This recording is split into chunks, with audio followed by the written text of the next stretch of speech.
utekereza iki ku isaha duhagazemo none?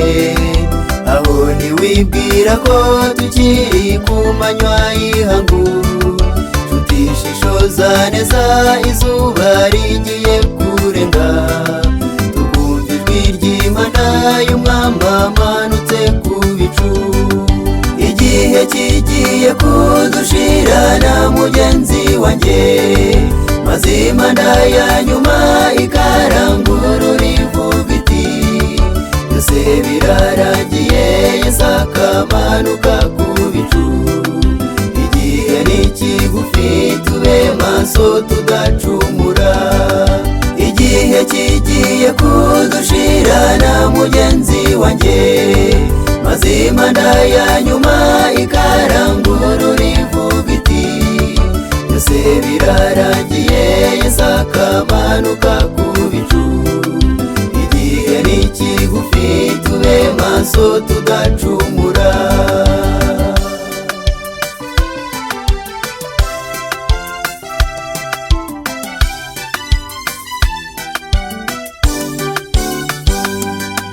Benshi muri iki gihe bifashe nk'abageze aho bajya, ntibagitega amatwi ngo bumve icyo Imana ibashakaho. Nyamara Umwami Yesu yavuze ko abameze batyo bazakorwa n'isoni ubwo azaba amanutse ku bicu. Igihe kigiye kudushirana mugenzi wanjye, maze impanda ya nyuma ikarangurura ivuga iti byose birarangiye, Yesu akamanuka ku bicu.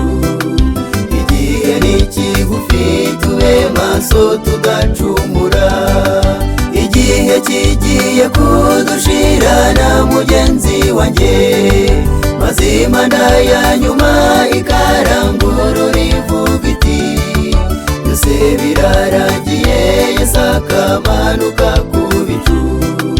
Igihe ni kigufi tube maso tudacumura.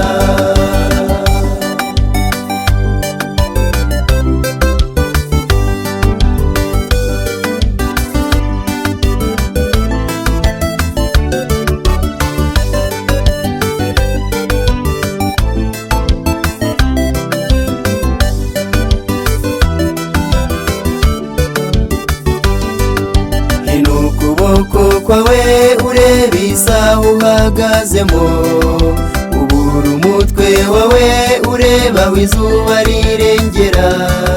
Tegera amatwi ijwi ry'Imana umurinzi ari kuvuza, nibwo uzabona uburuhukiro mu mutima wawe.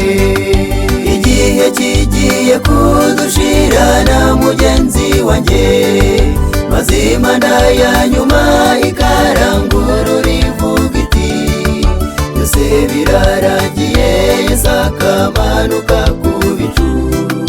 Igihe ni kigufi tube maso tudacumura, igihe kigiye kudushirana mugenzi wanjye, maze impanda ya nyuma ikarangurura ivuga iti byose birarangiye, Yesu akamanuka ku bicu.